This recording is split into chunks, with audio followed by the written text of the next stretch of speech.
entry, the Ketch Scarlet Queen, Philip Carney, master.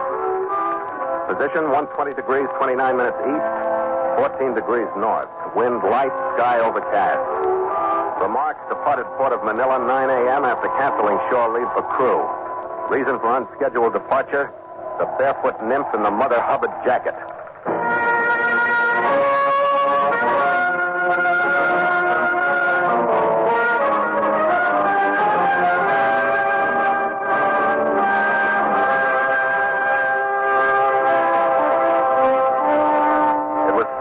Out of Huatao, China, that we raised the island of Luzon on the eastern horizon and stood in toward Manila. I swung the Scarlet Queen a little north of her course, and we passed close under the rocks of Corregidor. Every eye on our decks was turned toward the squat fortifications for a minute.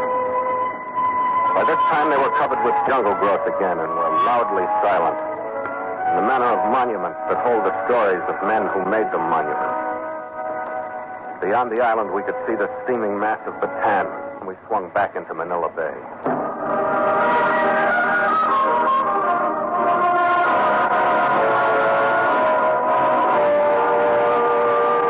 Manila should have been a friendly, relaxing port for all of us. It meant a break in our voyage under charter to Kangensan. To my crewmen, it meant the longest shore leave they'd had since we left San Francisco, and girls who knew what that meant to American seamen. To my chief mate Gallagher, it was like a home state picnic.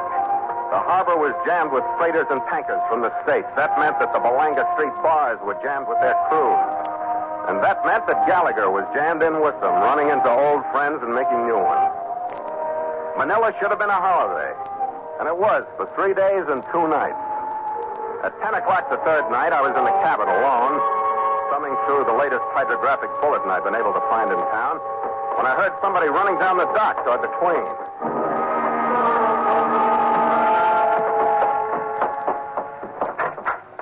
Red! What's the matter? Her husband show up? What's up, Red? Never mind. Come on, calm down. What's the automatic for? Lay off with this, Skipper. Come on, give it to me, Red. Get away from me, Skipper. You're off your nut. What happened? Who'd you kill, the president? I might if he gets in the way. Gallagher! With a wild-eyed mate and an automatic loose in Manila, there wasn't much time for the hydrographic bulletin. I closed it, locked my desk, and went out after him. And so Mutual continues The Voyage of the Scarlet Queen, written by Gil Dowd and Bob Tallman, and starring Elliott Lewis.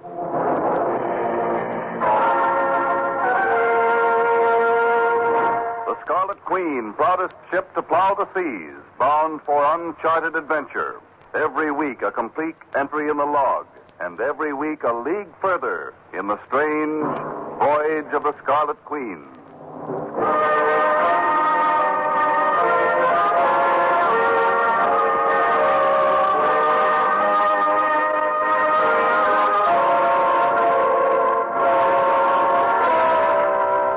Gallagher is being pushed by temper or is in a hurry. He walks as though he's working up against the incline of a pitching deck in a storm.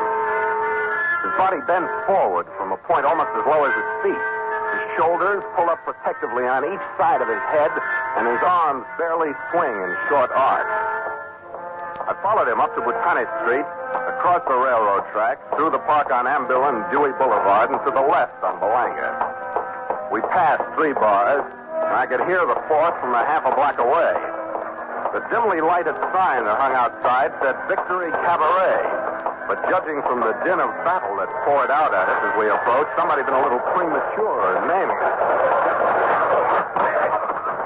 The remaining activity was going on in the center of what was left of a large bar room. I lost Red for a minute, but then I found him in the center of the room. Hey, Red! I lost him again, then I saw him heading toward a door at the rear of the room. Red! Red, wait for me! Hey, what? Here we go. He stopped at another door halfway down a long, dimly lit hall by the time I caught up with him. He opened it. The room was furnished with a broken window, a woman who looked like Miss America, and a man who should have been in a morgue instead of sprawled on his face where he was. You frightened me. I didn't know who you were. What happened to him? somebody came in right after you left, and I tried to hide. Then the window broke, and I heard the shot. That's all it was. Who is he, Red? Cliff Peterson. He sailed on me as bosun last year. Huh? What's the beef? It started over Lona here, but it wasn't her fault. She was here with Peterson, and this drunk started pouring her, and Peterson poked him. That's the way it started. Who was that guy, Lona? You know him? I met him, yes. His name's Mason Rapp or something like that. I don't know him. I don't know why he picked on me. I don't know why he picked... I'm not sure he's the one that killed Peterson, but who else could it have been? He was wearing a gun. He started to pull it after Pete spotted him. How'd you get mixed up in this, Red? Cause he pulled that gun. That's when I plugged him. And that's when he took a shot at me, and that's when I got sore. Yeah, okay. Now you've collected a shiner and a split lip. You've had a fine night. Now it's time for bed. Come on, let's go. Red, please. You promised me you'd help me out of this. What? I'm afraid to leave here alone. I don't know where that Mason is or anything. The whole thing's so crazy. I'm just scared to death. Look, Skipper, take her home, will you? Why me? I didn't ask you to tag along, did I? But now that you're here, do something. I want to stick with Pete till I can get word to his ship. I hope somebody's around to do the same thing for me sometime. At this rate, it won't be long. Thanks, Skipper. Well, you want to fight your way out through the bar, or would a nice broken back window in the quiet alley do? It was easier getting out than it had been coming in. I slipped out first. I crunched onto the window glass on the ground. I waited quietly for a minute to see if the noise had raised anybody. I gave the alley a quick once-over. There was nobody in sight. But just as I started to turn back to the building, I caught a glitter of metal in the light from the window. It was a small nickel-plated revolver lying on the other side of the alley. Now, if the gunman had tossed it there, it was all right with me. I left it for the cops. Lona followed me out, and in 5 minutes we were in one of Manila's prized two-wheeled horse-drawn rigs, and we were headed for her address.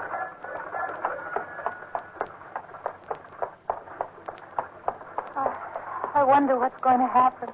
The law's going to show up, and they're going to start scattering the bones. What usually happens with murder.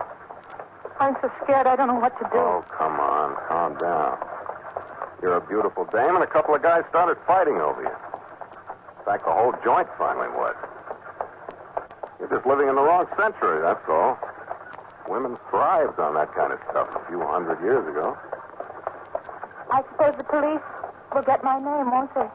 Well, you'll be lucky if they don't. Oh, dear. That'll mean my job. It all started out to be an evening of just fun. Look, Lona, I don't feel quite as sorry for you as you do. I'll tell you why. Maybe it'll help you. It started out to be an evening of just fun for Peterson, too, didn't it? I'm sorry, Skip. All right.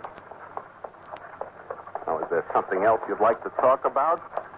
No, I guess you said everything.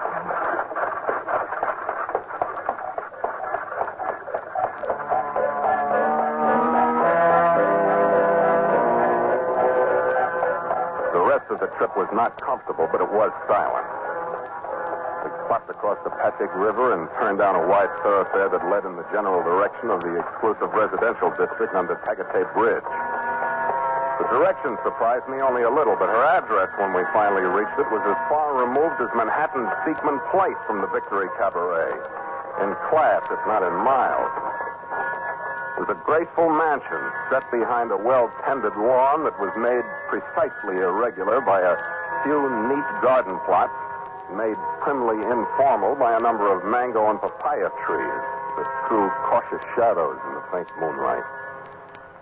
Well, aren't you going to let me out? Yeah, if you're sure this is the right address. Do you want to come in? No, thanks. I'm confused enough out here.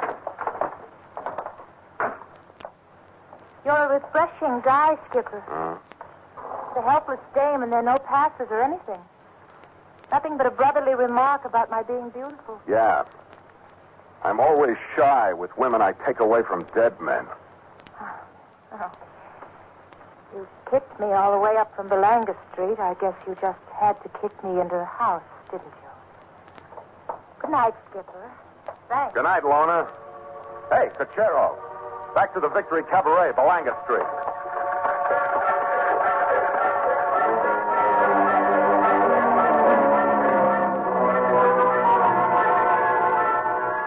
paid my Cachero off and headed into the Victory Cabaret.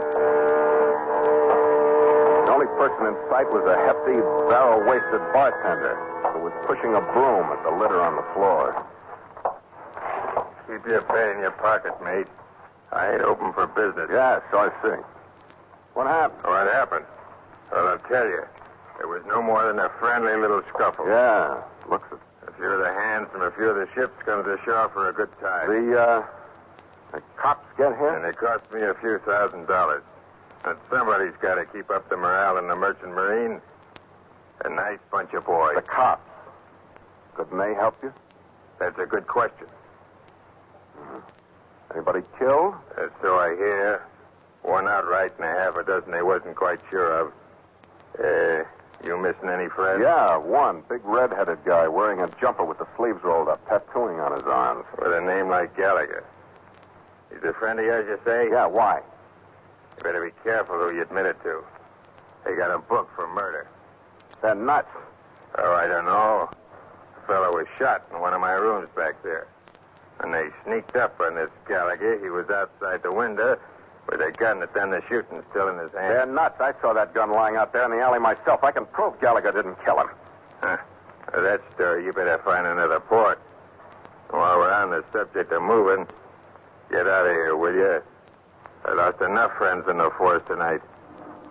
I walked out of the door 10 steps up the sidewalk. And then 5 steps back. I watched the bartender pick up the telephone. This time I took a cab to Lona's address. I wondered what she'd say now about involving her name when it was declared red. I had a few answers for that. And I was working on a few things to say to Gallagher for standing there in that alley with the murder weapon in his hand when we pulled up in front of the house. By the time I reached the door, I knew it was no good. It was 1 a.m., but I had a hunch that for Lona the day hadn't ended. Well, Skipper. I hope it isn't too late. It never is at my house. Come on in. She had a sort of breathless expression when she talked to me. The corners of her mouth were drawn up slightly into a bare trace of a smile. Her lips were always separated, just a little. Her eyes were warm and brown. In here. She led me through a short hall and down 3 steps into a large, carelessly furnished room.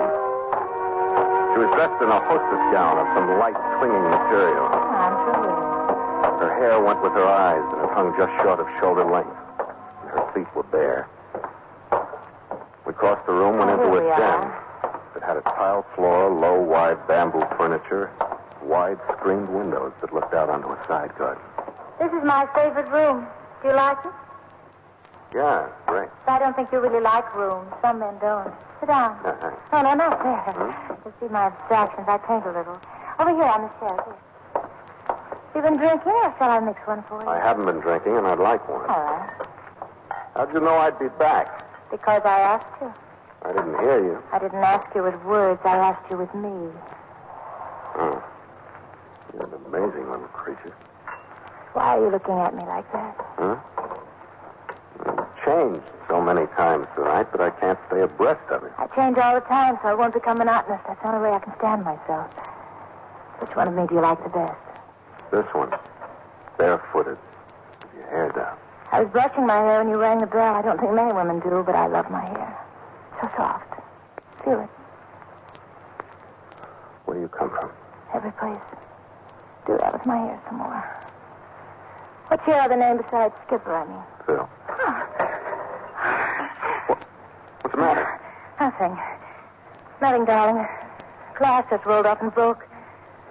For a minute, I didn't know what it was.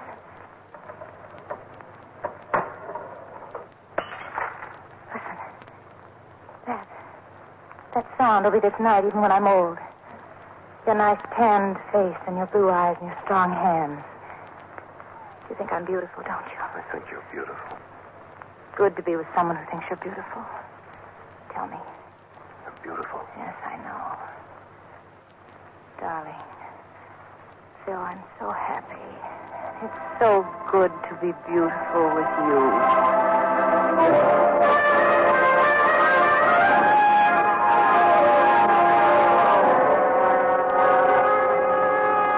Maybe it would have been different if I hadn't been afraid of her. Or if I hadn't been convinced that everything she said or did had purpose. Or if I hadn't known that each of us was waiting for the other to bring up the subject of Gallagher's arrest. But there was no doubt about one thing. And it was hard to keep it from overshadowing anything else. As she repeatedly stated, as she loved to state, as she loved to hear me repeatedly state, she was beautiful. From any measurement or any comparison, she was beautiful. But even she dropped the subject after a while. Make mine weaker than yours, will you, Phil? Let's put it the other way. I'll make mine stronger than yours. Makes you happier that way. I'm willing. Oh. Better get this glass off the deck unless you expect me to carry you around the rest of the night. How long are you going to be in Manila, Skipper? Oh, I don't know. I wish it was going to be for a long time. Yeah, it might be. Phil, listen to me. I've got to say this. You've got to know I mean it. Uh-huh. It happens, but it never happened to me, and now I think it could. I could fall in love. Don't laugh at me. Don't joke. I'm not joking. For the first time in my life, I think it could happen. I'm sure you mean that as a great compliment. Somehow it doesn't hit me. Oh, Phil, why are you acting like this? Because I don't believe you. Because I've never had any reason to believe you. Because I've gotten nothing but lies from you ever since I met you. But I'm not lying. Why are you treating me like this? What other way is there? You're a great little animal to have around the house, but you're only safe when you're out in front where somebody can watch you. All right, Phil. Maybe you know what you're trying to say. So do you. For one thing, you killed Peterson. I did not. You were lying, man. You said he was shot from outside the window, and he wasn't. He was shot by somebody inside the room. You were the only one there. I didn't kill him. Now, don't think I haven't enjoyed your so alluring hospitality. But the smiling, spontaneous welcome I got at the door doesn't hold water. Because I'll bet you my ship that you knew I was on the prowl and probably heading this way 40 minutes before I got here, and you heard it from the bartender at the Victory Cabaret. I saw him go to the phone. What are you supposed to do? Hold me here? And for why? What do you want, Phil? I want my chief mate. I'll trade you or anybody else in on him. Oh, Phil, why did you wait? If you suspected these things, why did you go through with the sham of life? All I want is my chief mate. If you don't start doing something about it, I will. All right, Phil. I have to make a couple of calls. The phone's in the other room. You carry me. Huh? Oh, yeah. It was the deal, wasn't it?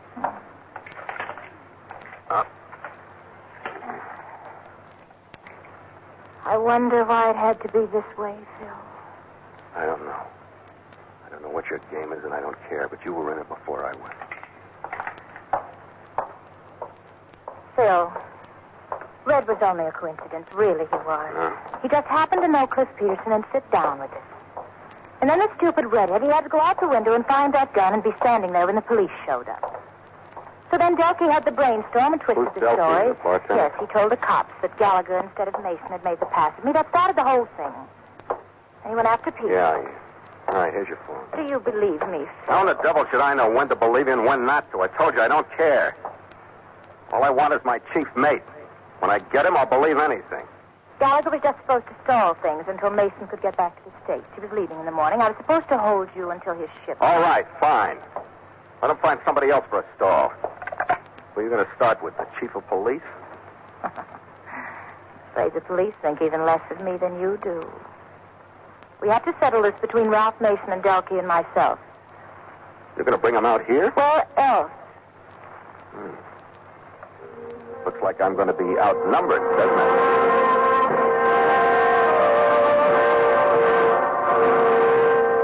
I stood by her when she made her calls, and as far as I could figure, they were straight.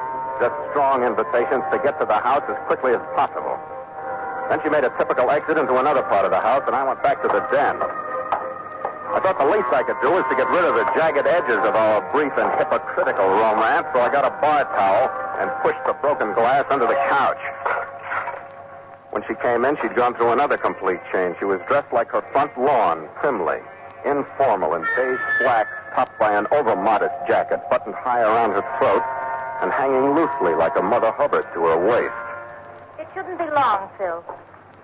Maybe we could have a neat one while we wait. Yeah, sure. Sit down. Incidentally, I don't like your new character. It's all right for the time of night, isn't it? I guess so. I think I ought to warn you, Phil. Mason is dangerous. He'll try to buy you off first. Buy me off for He'll what? try to talk you into Do you want to go to the door with me? Or do you trust me enough to let me meet them? I can't think of anybody I ever trusted less. Go ahead.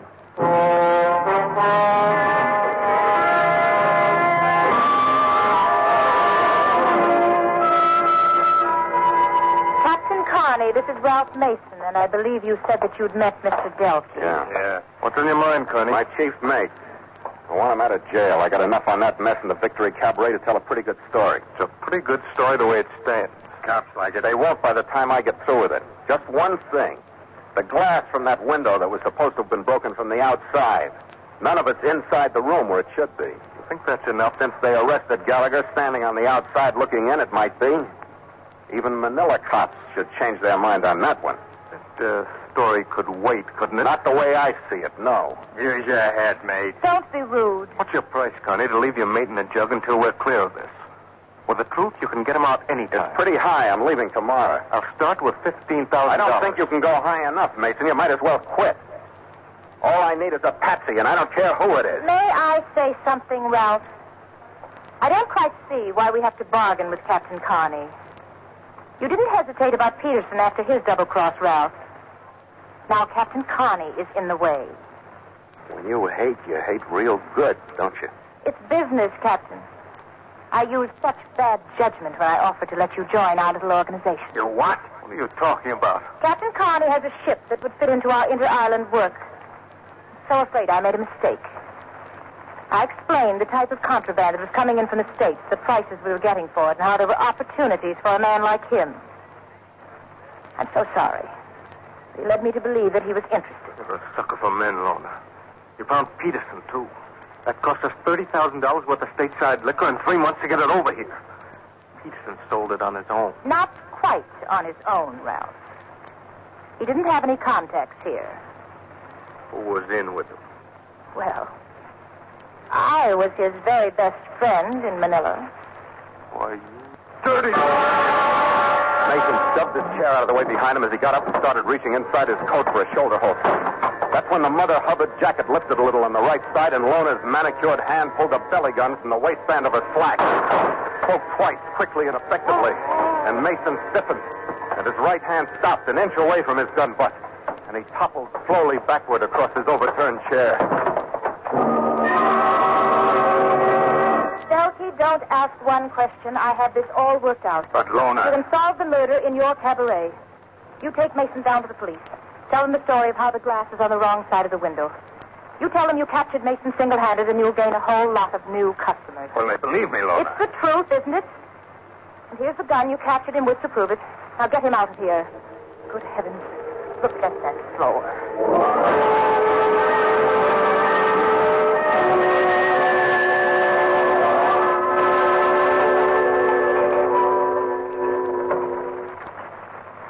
I wonder what this all meant, Phil. Oh, what, Lona? This thing we lived through.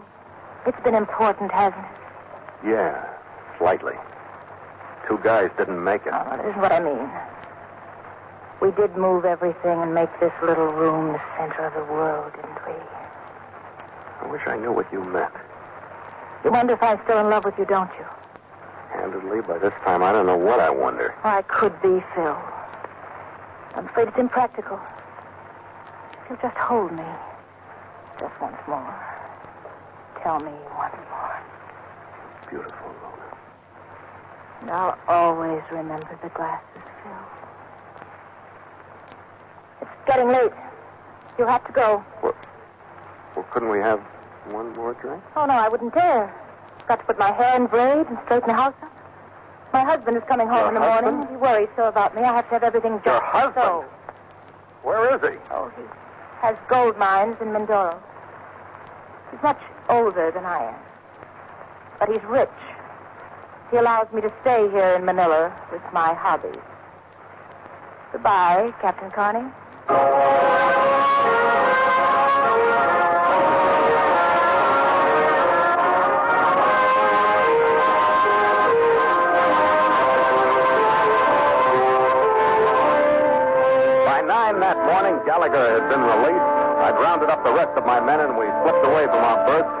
out through Manila Bay.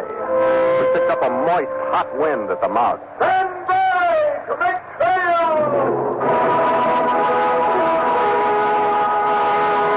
The exhausted crew stumbled to their stations, every man bare to the waist and glistening wet. In 4 feet! Make sail! Even the mainsail looked tired as it struggled up the mainmast and reached hopefully out for a pulling breeze. To the jet street, men! Moving out! They didn't move smartly, but the jib crawled out. Then the mizzen boom swung sullenly over my head. And the Queen rolled slowly down toward Verde Island Passage, with the buoyant sea beyond. Well, I had a good rest last night, but it looks like I'm the only one aboard that did. Oh, lay off, Ray. Look at that crew. It's a disgrace. I'm half a mind to send them all to Holy Stone in the deck from bow to stern. Take over, will you, Red? Oh, not on your life. This is your watch, and I'm going to take my exercise. That Manila jail air is invigorating. Oh, lay off, will you, Red? Don't forget, I was sitting in the cabin with the hydrographic bulletin when you busted in. Take it easy, Skipper. Go on below. I'll take your trick. Ah, the devil you will. Just wait till you crawl aboard the next time. And don't think you haven't done it before. I'll hand you some sympathy. What are my chances in the next port? Fair, and I'll be waiting for you. It's Masbate. Masbate. What do you know about that jail? Nothing. And before I take a nap, Huh? what is your outstanding recollection of the capital of the Philippines? Some broken glass I pushed under a bamboo couch. And I wonder what her husband's going to say. It's funny you mention that, Skipper. Yeah? I met a husband in jail. He was in for murder. Did he kill the wife? No, the smooth-talking stranger. Drink, Skipper? He killed the wrong one. After you, mate, after you.